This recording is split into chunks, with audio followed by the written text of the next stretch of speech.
बिस्मिल्लाहिर्रहमानिर्रहीम। अस्सलाम वालेकुम। Hope you all are good.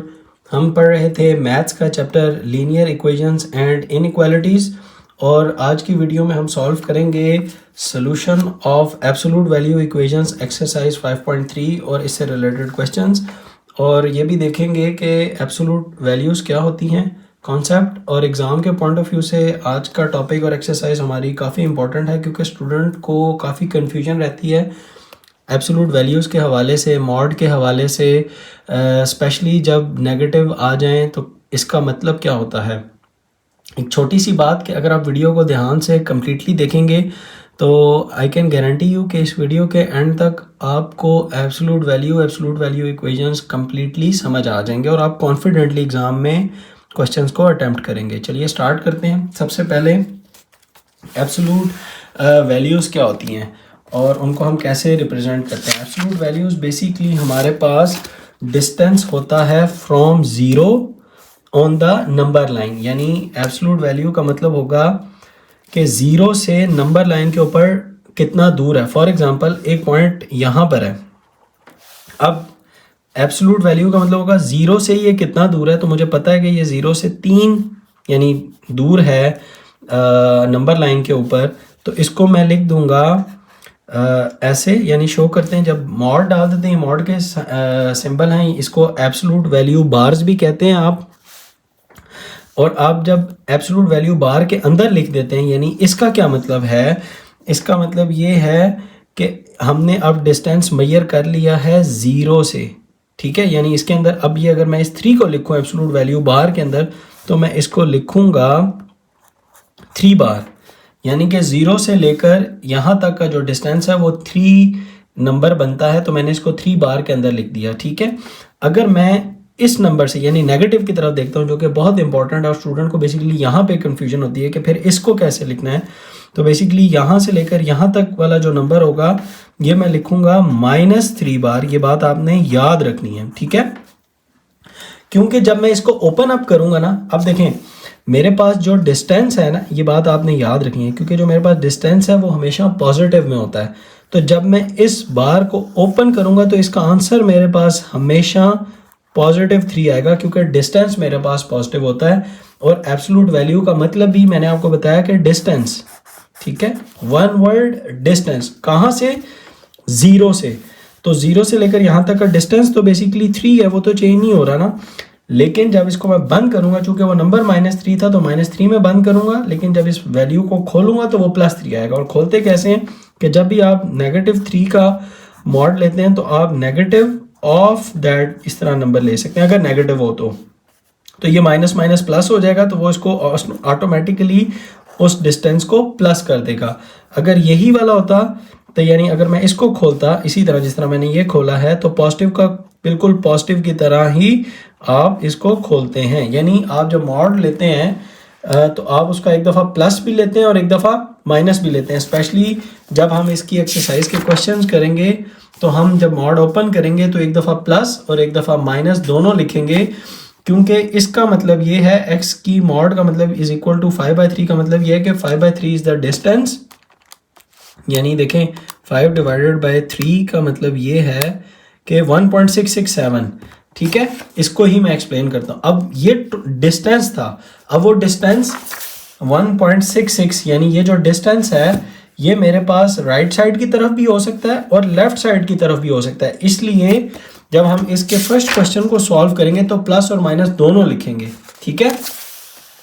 अच्छा, होप कि आपको एब्सोल्यूट वैल्यू समझ आ गई होंगी कि ये इसका मतलब क्या होता है। फिर बता देता हूँ, डिस्टेंस हमेशा from zero on the number line. अच्छा, नेक्स्ट है मेरे पास डिस्टेंस कभी नेगेटिव में नहीं हो सकता। आपको पता है डिस्टेंस कभी हो सकता है -3 मीटर, नहीं, डिस्टेंस की वैल्यू हमेशा पॉजिटिव होगी। तो जब भी आप किसी भी मॉडुलस के आगे अगर नेगेटिव ऑफ दैट वैल्यू हो, फॉर एग्जांपल वो क्वेश्चन दे देता है या एमसीक्यू में दे देता है, तो नेगेटिव अगर वैल्यू हो तो उसका याद रखें नो सोल्यूशन होगा। ये बात आपने याद रखनी है और ये इम्पोर्टेंट एमसीक्यू है आपका, ये आप याद रख लें। और अगर किसी भी वैल्यू का मॉड, यानी मॉड अगर आप लेते हैं और वो ज़ीरो होता है, तो ज़ीरो का मतलब है डिस्टेंस इज ज़ीरो। तो इसका मतलब उसका एक ही आंसर होगा और वो 0 ही होगा। और अगर एक आंसर है उसका मतलब लिखा हुआ है कि 3, तो इसके दो आंसर होंगे, यानी x इक्वल टू +3 और x इक्वल टू -3। ठीक है, यानी कि वो वैल्यू x से लेकर यहाँ तक +3 भी हो सकती है। अब ये x इक्वल टू 3 का मतलब था वैल्यू ऑफ x, यानी वो 3 भी हो सकता है और वो -3 भी हो सकता है, क्योंकि 0 से लेकर यहाँ तक का डिस्टेंस भी 3 है और यहाँ से लेकर यहाँ तक का डिस्टेंस भी 3 है, इसलिए ये लिखा गया था। इसलिए इसके दो आंसर होंगे।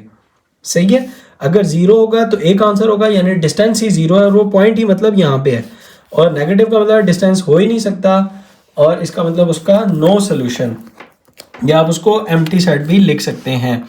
अच्छा, नेक्स्ट था हमारे पास एब्सोल्यूट वैल्यू इक्वेशंस क्या होती हैं। वो एब्सोल्यूट वैल्यू इक्वेशंस वो इक्वेशंस होती हैं जिसमें जो हमारा वेरिएबल है ना वो अंदर आ जाए एब्सोल्यूट वैल्यू बाहर के, जब अंदर आ जाएगा तो उस इक्वेशन को हम एब्सोल्यूट वैल्यू इक्वेशन कहेंगे। ठीक है, यानी अब ये देखें ये वेरिएबल है, ये एब्सोल्यूट वैल्यू बाहर के अंदर आ गया तो ये एब्सोल्यूट वैल्यू इक्वेशन है। ठीक है, इससे रिलेटेड मैंने आपको ये डेफिनेशन हो गई, ये एमसीक्यू हो गया, ये भी मैं आपको एक्सप्लेन कर चुका हूँ।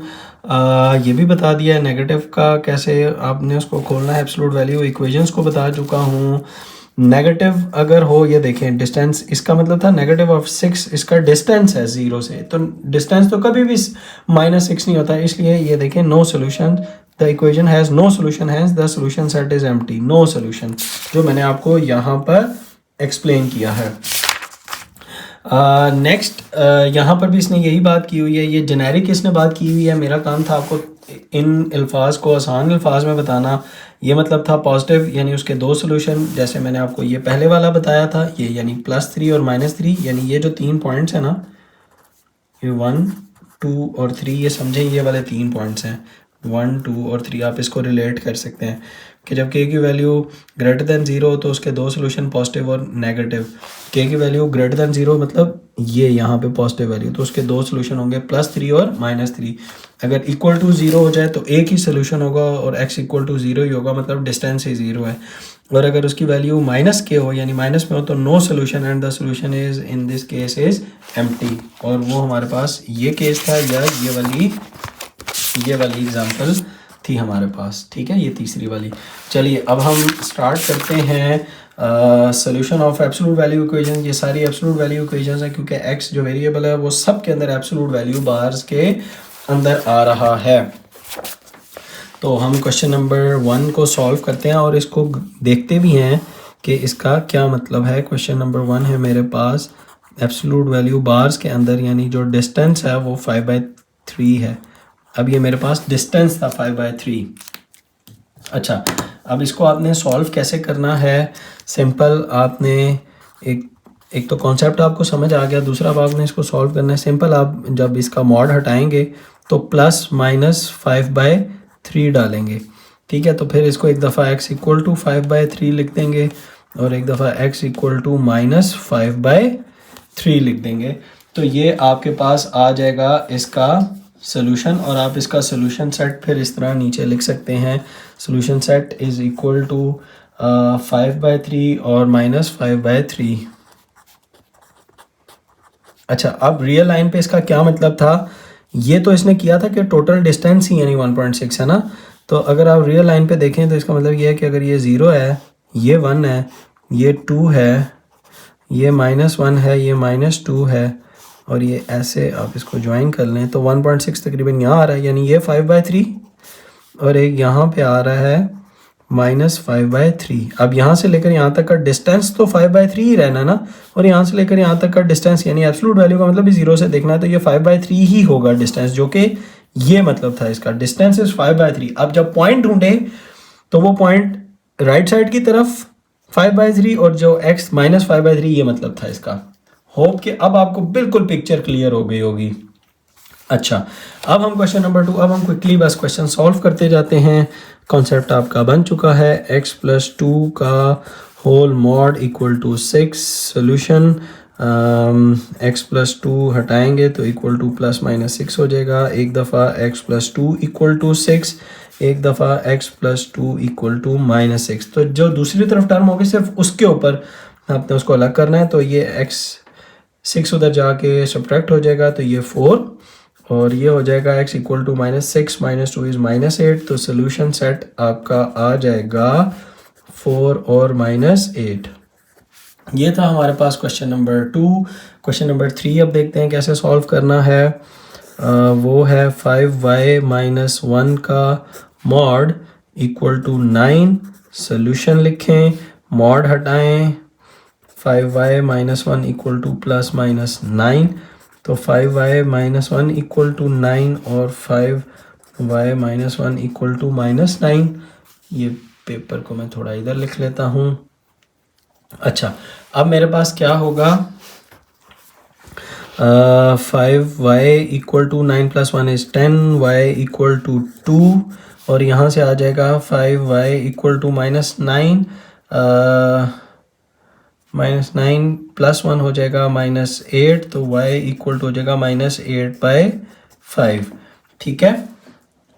अच्छा, अब जब आप इसको देखेंगे तो ये आपके पास सोल्यूशन सेट बनेगा, वो होगा एक 2 और एक होगा -8/5। ये क्वेश्चन नंबर 3 का आंसर था। अब हम क्वेश्चन नंबर 4 सॉल्व करते हैं, जो कि है, थोड़ा सा ऊपर कर लेते हैं। क्वेश्चन नंबर 4 है x + 1 का मॉड इक्वल टू 2, x + 1 का मॉड इक्वल टू 2। आप वीडियो को पॉज करके ये क्वेश्चन खुद भी अटेम्प्ट कर सकते हैं और सोल्यूशन देख लीजिए। ये जब हटाएंगे आप, x + 1 इक्वल टू हो जाएगा ±2, x + 1 इक्वल टू एक दफ़ा प्लस के साथ लिख लें, एक दफ़ा माइनस के साथ लिख लें, तो आपकी गलती ना हो। 2 - 1 इज़ 1 और x इक्वल टू -3 हो जाएगा। सोल्यूशन सेट मेरे पास आ जाएगा 1, -3। ये था सोल्यूशन सेट मेरे पास क्वेश्चन नंबर 4 का। क्वेश्चन नंबर 5 देखते हैं हमारे पास, जो कि है 6 - 3y equals whole mod equals 0। तो 6 - 3y का होल मॉड इक्वल्स 0। अच्छा, अब हम इसको सोल्यूशन मॉड हटाएंगे, तो एक दफ़ा +0, एक दफ़ा -0, जो कि बेसिकली एक ही देगा हमें, इक्वल टू लगा लेते हैं, लेकिन इससे कोई फ़र्क नहीं पड़ेगा, वो 0 ही रहेगा। तो 6 - 3y इक्वल्स 0 ही रहेगा। और यहाँ से मेरे पास इसका एक ही पॉइंट निकलेगा, ये उधर ले जाऊँ तो 6 इक्वल टू 3y और y इक्वल टू मेरे पास आ जाएगा 2, तो यानी सोल्यूशन सेट मेरे पास होगा 2। ठीक है।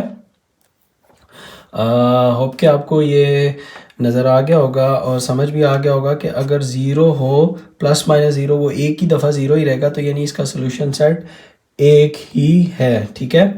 अच्छा, अब देखते हैं क्वेश्चन नंबर 6, और क्वेश्चन नंबर 6 हम इधर ही कर सकते हैं, हमारे पास है जगह।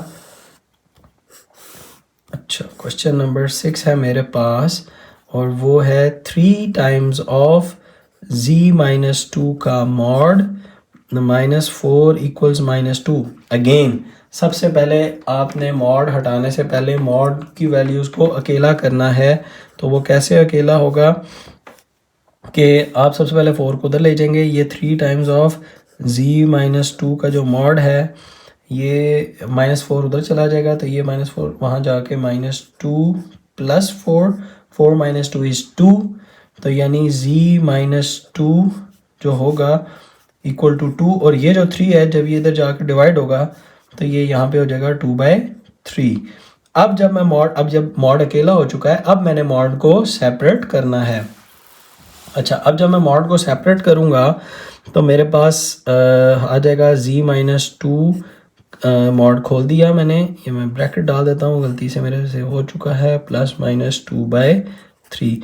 तो एक दफ़ा आप कर लें इसको, z - 2 equal to 2/3, z - 2 equal to -2/3। अच्छा, अब आप z को उधर ले जाएं, z इक्वल टू हो जाएगा 2/3 + 2, और एक हो जाएगा z इक्वल टू -2/3 +2। ठीक है। सॉल्व कर लें इसको। आप कैसे सॉल्व करेंगे, ये आ जाएगा 2/3 + 2, आपके पास आंसर आ जाएगा 8/3। z इक्वल टू 8/3 और एक आ जाएगा -2/3 +2 आ जाएगा मेरे पास 4/3। तो मेरे पास z की दो वैल्यूज़ आ गई 8/3 और 4/3। ये दो मेरे पास इसके आंसर आए हैं। अब आप इसको सोल्यूशन सेट में बंद कर लीजिए 8/3 4/3 के साथ।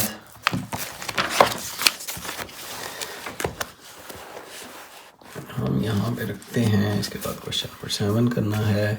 तो ये मेरे पास आ जाएगा solution set is equal to 8/3 4/3। ये क्वेश्चन नंबर 6 का आंसर था। क्वेश्चन नंबर 7 स्टार्ट करने जा रहे हैं। वो है 2x - 1 का होल मॉड इक्वल्स 5। मॉड हटाएंगे तो मेरे पास रह जाएगा 2x - 1 इक्वल टू ±5 और ये हो जाएगा 2x - 1 इक्वल टू 5 और ये हो जाएगा 2x - 1 इक्वल टू -5। अच्छा, अब ये हो जाएगा 2x इक्वल टू वहाँ जाके 6 और x इक्वल टू आ जाएगा 3। ये हो जाएगा 2x इक्वल टू वहाँ जाके प्लस होगा तो ये हो जाएगा -4 और x इक्वल टू आ जाएगा -2। डिवाइड करें और सॉल्यूशन सेट मेरे पास आएगा 3, -2। ये मेरे पास सॉल्यूशन सेट है क्वेश्चन नंबर 7 का। और अब हम या देख लीजिए, अब हम सॉल्व करेंगे क्वेश्चन नंबर 8 जो कि है 3x + 2 का मॉड इक्वल टू 7। अच्छा, अब जब हम इसका मॉड सॉल्व करेंगे तो अब मैं डायरेक्टली, ये बिल्कुल सेम क्वेश्चन है, इसको मैं डायरेक्टली लिख रहा हूँ मॉड हटा के, एक दफ़ा प्लस के साथ और एक दफ़ा माइनस के साथ। तो एक दफ़ा आ जाएगा +7 और एक दफ़ा आ जाएगा 3x + 2 इक्वल टू -7। ये से जस्ट मैं हिंट दे रहा हूँ। तो ये हो जाएगा 3x इक्वल टू 7 - 2 इज़ 5। तो x इक्वल टू आ जाएगा 5/3 और ये हो जाएगा 3x इक्वल टू -9 और x equal to -9 divided by जब 3 करेंगे तो मेरे पास आ जाएगा -3 आंसर। तो मेरे पास जो सॉल्यूशन सेट आएगा वो बनेगा 5/3 -3। ये मेरे पास सॉल्यूशन है क्वेश्चन नंबर 8 का। ठीक है। अच्छा, अब हम क्वेश्चन नंबर 9 को देखते हैं। क्वेश्चन नंबर 9 है मेरे पास 4x का मॉड डिवाइडेड बाय 3 इक्वल्स 12। इसमें जो पेपर में आने वाले सवाल हैं वो मैं आपको बता देता हूँ। वो ये है, वो ये वाला सवाल है, वो ये वाला सवाल है। 9 और 11 सेम है। आप इन दोनों में से कोई सा भी एक कर सकते हैं मेरे साथ और ख़ुद दोनों कीजिए प्रैक्टिस के लिए। क्वेश्चन नंबर 9 देखते हैं। वो है 4x का mod divided by 3 equals 12। Strategy क्या है हमारे पास कि हमने सबसे पहले मॉड वाली वैल्यू को अकेला करना है। 3 वहाँ जाकर मल्टीप्लाई कर देंगे तो मेरे पास आंसर आएगा 3 × 4 = 12 यानी 4x का मॉड इक्वल्स 12। नहीं, 12 3s are 36। यस, ये हो जाएगा 36। मैं इसको माइंड में 4 रख के सॉल्व कर रहा था। और अब इसको जब सॉल्व करेंगे आप इसके मॉड को हटाएंगे तो ये हो जाएगा 4x इक्वल टू +-36। एक दफ़ा 4x इक्वल टू 36 और एक दफ़ा 4x इक्वल्स -36। तो यहाँ से x इक्वल टू 9 और यहाँ से x इक्वल्स टू -9 आपके पास आंसर आएगा। तो सोल्यूशन सेट आपके पास आएगा 9 और -9। ये बात आपने याद रखनी है। क्वेश्चन नंबर 11 भी इसके बिल्कुल सेम है। देख लीजिए, कोई फ़र्क नहीं है, सेम। और 10 कर लेते हैं पहले हिंट के तौर पर। आप वीडियो को पॉज करके ख़ुद भी सॉल्व कर सकते हैं। 5x का मॉड +10 इक्वल्स 5। ये क्वेश्चन नंबर 10 है। छोटा सा सवाल है, ये भी सॉल्व हो जाएगा, MCQ बेस्ड क्वेश्चन है। 10 वहाँ जाके हो जाएगा माइनस और ये इसका आंसर आ जाएगा 5x इक्वल टू 5 - 10 जब आप करेंगे तो आपके पास आ जाएगा -5। अभी ये मॉड है। अब मैंने आपको यहाँ पर बताया था कि जब भी मॉड की वैल्यू इक्वल टू माइनस में आ जाए, कॉन्सेप्ट में शुरू में बताया था, तो ये बेसिकली डिस्टेंस होता है, तो डिस्टेंस कभी भी नेगेटिव में नहीं आ सकता, तो इसका मतलब है इसका कोई सोल्यूशन नहीं है। ठीक है, तो आप यहाँ पे लिख सकते हैं so the absolute value of a number can not be negative, या लिख लें as absolute value of a number is not negative। ठीक है, there are no real solutions in the equation, आप लिख लें नेगेटिव लिख दिया, so the solution set is empty, so the solution set is empty set। ठीक है, ये मैंने आपको यहाँ पर एक्सप्लेन किया था यही पॉइंट स्टार्ट में कि अगर आपके पास नेगेटिव नंबर आ जाए तो उसका कोई सोल्यूशन नहीं होता। ये वाला क्वेश्चन आपका इम्पोर्टेंट है, शॉर्ट क्वेश्चन, जिसने देखा होगा किया होगा वही पकड़ेगा, अदरवाइज़ ये आपको कंफ्यूज कर सकता है। और इसके साथ की एक एग्जांपल भी आप याद रखिए, एब्सोल्यूट वैल्यू इक्वल टू -6, उसने बताया हुआ है कि नो सोल्यूशन। क्वेश्चन नंबर 10 भी हो चुका, 11 देखते हैं। 11 है 1 - 2y मॉड होल 4 = 3। इसको अब हम सॉल्व करेंगे। 1 - 2y मॉड होल 4 = 3। अच्छा, अब ये कैसे होगा सोल्यूशन? 4 3s are 12। सबसे पहले मॉड की वाली वैल्यू को अकेला करना है, इसलिए इसको हम 12 कर देंगे। अब मॉड खोलेंगे 1 - 2y = ±12 के साथ, तो 1 - 2y = 12 और 1 - 2y = -12। ठीक है, अच्छा, अब -2y को इधर ही रखें या उसको इधर ले आएं, तो 1 - 12 = हो जाएगा 2y और ये हो जाएगा -11 = 2y और y की वैल्यू आ जाएगी -11/2। एक ये वैल्यू आ गई मेरे पास। दूसरी को सॉल्व करते हैं, ये वहाँ चला जाएगा, -12 यहाँ पे आ जाएगा, तो इट विल बिकम पॉजिटिव 1 + 12, ठीक है, = 2y। तो ये हो जाएगा 13 = 2y और y की वैल्यू आ जाएगी 13/2। तो आपके पास दो सोल्यूशन बनेंगे, एक 13/2 और एक बनेगा -11/2। आप इसको पहले या बाद में लिख लें, इससे कोई फ़र्क नहीं पड़ता। Next is question number 14 which is again very important. Concept के लिहाज से, शॉर्ट क्वेश्चन के लिहाज से, x + 1 का होल मॉड डिवाइडेड बाई 2 = है 2x - 1 का होल मॉड डिवाइडेड बाई 3।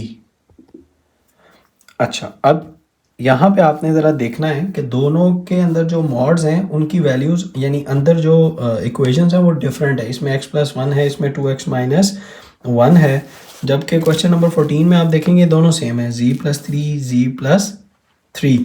यहाँ पर भी ये दोनों कह सकते हैं कि आप डिफरेंट हैं। अच्छा, अब इसको आप यूँ भी कर सकते हैं कि दोनों साइड्स को एक तरफ कर दें।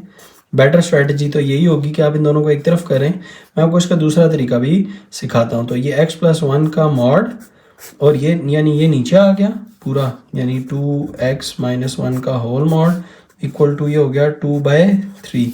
अच्छा, अब आप इसको एक मॉड के अंदर लिख सकते हैं, x + 1 / 2x - 1 का होल मॉड हो गया = 2/3। अब जब मॉड हटाएंगे आप, तो एक दफ़ा प्लस के साथ हटा लें, एक दफ़ा माइनस के साथ इसको हटा लें, +- 2/3 हो गया। तो ये हो जाएगा x + 1 / 2x - 1 = 2/3 और ये हो जाएगा x + 1 / 2x - 1 = -2/3। अब इनको क्रॉस मल्टीप्लाई करके दोनों को साइमल्टेनियसली सॉल्व कीजिए। चलिए सॉल्व करते हैं। इसको क्रॉस मल्टीप्लाई करेंगे, ये इधर मल्टीप्लाई होगा, ये इधर मल्टीप्लाई होगा और ये इधर। 3x are 3x + 3 हो जाएगा और 2 जब इन दोनों से मल्टीप्लाई होगा तो ये हो जाएगा 3 2 are 6x - 2। इसको आप वहाँ ले जाएं, 2 को यहाँ पे ले आएँ, तो 2 + 3 is 5, 6x 3x वहाँ जाके सब्ट्रैक्ट होगा तो 3x रह जाएगा, तो x की वैल्यू आ जाएगी 5/3। ठीक है। अच्छा, इसको सॉल्व करेंगे, हो जाएगा जी 3x प्लस 3 इक्वल टू -2। जब इससे मल्टीप्लाई होगा तो ये हो जाएगा -2। मैं इसको चले रख के सॉल्व कर लेता हूँ। -2 इंटू 2x माइनस 1। ये माइनस है इसलिए मैंने एक स्टेप ज़रा एक्स्ट्रा कर दिया उन बच्चों के लिए जो कि इसको देखना चाहते हैं कि ये कैसे होता है। तो ये हो जाएगा 3x प्लस 3 माइनस 4x, यानी माइनस माइनस प्लस, और 2 टू ज़ा 4x, माइनस माइनस प्लस, ठीक है।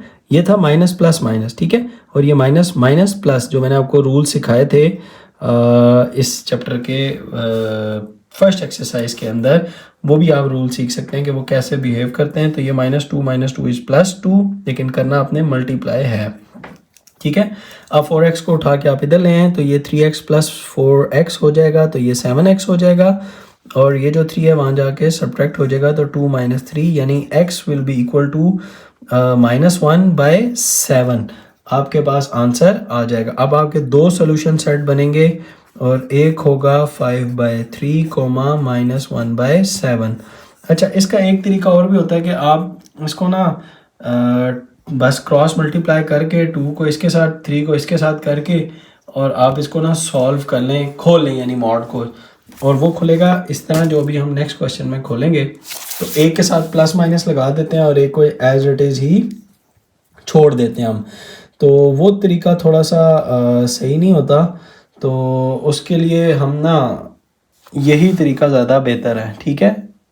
चलें, अब हम लिखते हैं क्वेश्चन नंबर 13 और फिर 14 सॉल्व करते हैं नेक्स्ट पेज के ऊपर।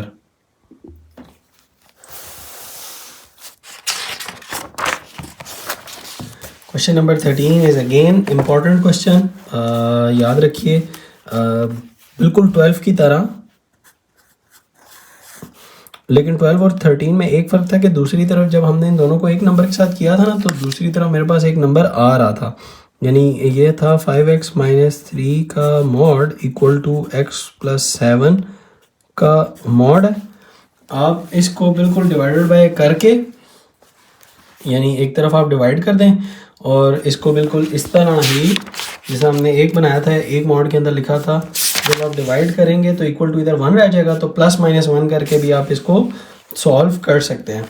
और दूसरा तरीका क्या है, अब मैं आपको दूसरा तरीका पहले सिखा देता हूँ। एक तरीका हमने यहाँ पे लगा दिया, एक मेथड कि जिसमें हमने एक मॉड बनाया और फिर उसको हमने सॉल्व किया। आप इस क्वेश्चन को, ये जो क्वेश्चन है, इस क्वेश्चन को इसी तरीके से भी सॉल्व करते हैं। मैं ऐसा करता हूँ कि दोनों के ना पहले स्टेप लिख देता हूँ कि आपके पास दो तरीके हैं, ठीक है। एक तरीका जो हमने अभी लगाना है इस क्वेश्चन में, और जो पिछले क्वेश्चन में लगाया था वो क्या किया था, हमने किया था 5x माइनस 3 का mod divided by x plus 7 का मॉड इक्वल टू यहाँ पे आ जाएगा 1। अब इसको एक मॉड के अंदर लिख लें, 5x माइनस 3 का मॉड ओवर x प्लस 7 का मॉड, एक मॉड के अंदर सॉरी, इक्वल टू 1।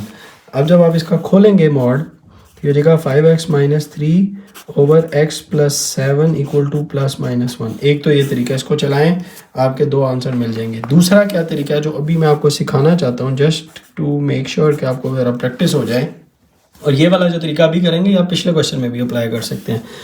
तो इसमें क्या होगा कि आप ना एक दोनों के मॉड खोलें, लेकिन किसी एक तरफ आप प्लस माइनस लगा लें, ये तरीका होता है। यानी ये वाला आप खोलेंगे तो ये हो जाएगा 5x माइनस 3, ठीक है, इक्वल टू ये हो जाएगा plus minus x plus 7 brackets के साथ, यानी एक के साथ आपने लगा लेना। वो चाहे आप इसके साथ भी लगा सकते थे, चाहे इसके साथ लगा लें, ठीक है। अब मैंने इसके साथ लगाया। अब मेरे पास यहाँ से दो सिचुएशंस बनेंगी। एक होगा 5x minus 3 equal to x plus 7, और एक होगा मेरे पास, एक ये सिचुएशन है यानी, और एक होगा 5x माइनस 3 इक्वल टू, अब वो ये जगह नहीं है, नहीं तो मैं यहाँ लिख लेता। चले मैं इसको ना थोड़ा सा नीचे लिख लेता हूँ ताकि पैरेलल साथ साथ चलें, ठीक है। मैं इस स्टेप को यहाँ लिख लेता हूँ, 5x minus 3 equal to x plus 7, एक दफ़ा प्लस के साथ लिख लिया, और एक दफ़ा मैं लिख लेता हूँ 5x minus 3 equal to x minus 7, ठीक है। ये मेरे पास आ गया है ये सिचुएशन यहाँ से, यानी इसके बाद आप इस स्टेप को बेशक रहने दें, ये मैंने दोबारा लिखा है, इसके बाद ये और ये बनेगा, ठीक है। अब इसको सॉल्व कर लें। 5x minus x is 4x और 7 वहाँ जाके प्लस इस 10, तो x इक्वल टू 10/4, तो x इक्वल टू आ जाएगा 5/2। ये मेरे पास सोल्यूशन आ जाएगा एक इसका। अब जब मैं दूसरा वाला साइड सॉल्व करूँगा तो वो क्या आएगा मेरे पास, 5x माइनस, ये माइनस के साथ था, ये मैंने मिस्टेक कर दी छोटी सी, यहाँ पे ये माइनस के साथ लिखना है, एक दफ़ा प्लस के साथ और एक दफ़ा माइनस के साथ, ठीक है। अब ये माइनस, इसको पहले हम चेंज कर लेते हैं, तो ये होगा 5x minus 3 is equal to minus x plus 7, ठीक है। अब ये चेंज हो चुका है। अच्छा, ये याद रखना है कि सिर्फ माइनस एक्स के साथ नहीं करना, स्टूडेंट यहाँ पे भी गलती करता है और सिर्फ माइनस एक्स कर देता है और माइनस 7 को इसी तरह ही छोड़ देता है, लेकिन आपने ब्रैकेट रखनी है यहाँ पे, ये याद रखें, ये ब्रैकेट रख के प्लस माइनस करेंगे फिर आपकी गलती नहीं होगी, अंदर वाली वैल्यू भी इसकी चेंज हो जाएगी, उसका साइन भी। तो अब ये क्या हो जाएगा, 5x वहाँ आके प्लस x हो जाएगा और ये 7 प्लस 3 हो चुका होगा, तो ये हो जाएगा 6x इक्वल टू 7 प्लस 3 10, तो यानी x इक्वल टू 10/6। तो जब इसकी कटिंग करेंगे तो ये आ जाएगा x इक्वल टू 6/2, 10/6 है, 2 से काटा तो 5/2 आपके पास आ जाएगा, ठीक है। तो यानी आपके पास सोल्यूशन सेट में दो आंसर बनेंगे, एक होगा आपके पास 5/2 और दूसरा होगा, भाई कैसे हमारी यहाँ पे ना कोई मिस्टेक हुई है, ये +7 था, 7 + 3 इज़ हो जाएगा हमारे पास 10 और यस हमारे से मिस्टेक ये हुई है जनाब कि हमने यहाँ पे इसको x + 7 रखना था, वो मैंने देखा नहीं, तो ये जब माइनस इसको खोलेगा तो ये माइनस होगा, ये थोड़ा सा हमारा सवाल कचरा हो चुका है। और -7, ये भी -7 + 3 जब आप करेंगे तो इसका आंसर आपके पास आएगा -4, ठीक है। यानी आपके पास होगा माइनस इक्वल टू -4/6। तो जब आप कटिंग करेंगे तो ये आपके पास इसका आंसर आएगा -2/3, ठीक है। ये नहीं है, ये नहीं है, ठीक है। जब यानी 6 इसके साथ डिवाइड होगा ना -4 के साथ, तो -4/6 और कट होके आ जाएगा -2/3, तो इसका दूसरा जो सोल्यूशन सेट आएगा वो आएगा -2/3, ठीक है। होप कि आपको ये थोड़ा सा समझ आ गया होगा। चले, मिस्टेक से हमें सीखने को भी मौका मिलता है कि हमने ये गलतियां एग्ज़ाम में एटलीस्ट नहीं करनी, हमने बहुत ध्यान से लिखना है। शायद जब मैं ये चीज़ें लिख रहा था तो मेरा ध्यान उधर नहीं गया और मैं इसका प्लस लिखना जो उनसे ना वो मिस्टेक हो गई मेरे से। अच्छा, अगर अब आपको मैं ये वाला अगर तरीका दिखाऊं ना, अगर आप इसको भी मल्टीप्लाई करें, इसको एक दफ़ा 1 के साथ करें तो देखें यही इक्वेशन बनेगी, 5x - 3 और जब x + 7 1 के साथ मल्टीप्लाई होगा तो यही इक्वेशन बन जाएगी, और जब -1 के साथ होगा तो ये देखें 5x - 3 equal to -1 times x + 7, तो बिल्कुल यही दो इक्वेशंस इसके नेक्स्ट स्टेप पे भी आपकी बन रही होंगी, आप करके देख लें, ठीक है। तो ये दोनों तरीके हैं जो मैंने आपको सिखा दिए हैं क्वेश्चन नंबर 13 के अंदर, होप कि आपको समझ आ गया होगा। लास्ट क्वेश्चन हमारा आज का क्वेश्चन नंबर 14 और एक्सरसाइज ख़त्म होने जा रही है हमारी, वो है z + 3 whole mod -3 equal to 5 - z + 3 का मॉड। अच्छा, अब अगेन हमने मॉड को एक तरफ करना है, तो हम मॉड को एक तरफ करेंगे, ये हो जाएगा z + 3 का मॉड और प्लस z + 3 का मॉड, और ये हो जाएगा 5 + 3 इज़ 8, तो ये हो जाएगा 2 टाइम्स ऑफ z + 3 का मॉड इक्वल टू 8, और जब 2 8 से डिवाइड होगा तो ये हो जाएगा z + 3 का मॉड इक्वल टू 4। अब जब मॉड हटाएंगे तो ये +- 4 हो जाएगा, ठीक है, +- 4, तो एक दफ़ा आ जाएगा z + 3 इक्वल टू 4, ठीक है, और एक दफ़ा आ जाएगा z + 3 इक्वल टू -4। यहाँ से हमारे पास आंसर आ जाएगा z 4 - 3 इज़ 1, और यहाँ से हमारे पास z इक्वल टू आ जाएगा -4 - 3 इज़ -7। तो मेरे पास जो आपका सोल्यूशन सेट आएगा वो आएगा 1 कॉमा -7। ये भी एक इम्पॉर्टेंट और डिफरेंट तरह का सवाल था, याद रखिए। 14 13 इम्पॉर्टेंट है, 10 very important, 14 is again very important. आपको absolute value equations, absolute values at least समझ आ गई होंगी। जिन लोगों ने सिर्फ क्वेश्चंस किए हैं उनके लिए कि शुरू के 4-5 मिनट की वीडियो ज़रूर देखा करें, उसी में कॉन्सेप्ट होता है, उसी में एमसीक्यूज़ होते हैं, और पूरी क्वेश्चंस की जो जान होती है वो बेसिकली पहले 4-5 मिनट होते हैं। होप कि आपको समझ आ गया होगा। वीडियो को लाइक कर दें, मज़ीद कंसेप्ट के लिए चैनल को सब्सक्राइब कर दें, अपने दोस्तों के साथ भी शेयर कर दें। कोई डाउट है, कोई कमेंट्स हैं तो मैसेज कर दें, मैं इंशाल्लाह उसका रिप्लाई कर दूंगा। नेक्स्ट वीडियो में मिलते हैं इंशाल्लाह। लास्ट एक्सरसाइज इस चैप्टर की जो कि इन इक्वालिटी की होगी 5.4। इक्वालिटीज़ हम कर चुके, अब इस चैप्टर के टाइटल के अकॉर्डिंगली हमने इक्वालिटीज़ और इन इक्वालिटीज़ पढ़ना था। इक्वालिटीज़ कंप्लीटेड, इन इक्वालिटीज़ पढ़ेंगे नेक्स्ट वीडियो में। तब तक के लिए अल्लाह हाफिज़।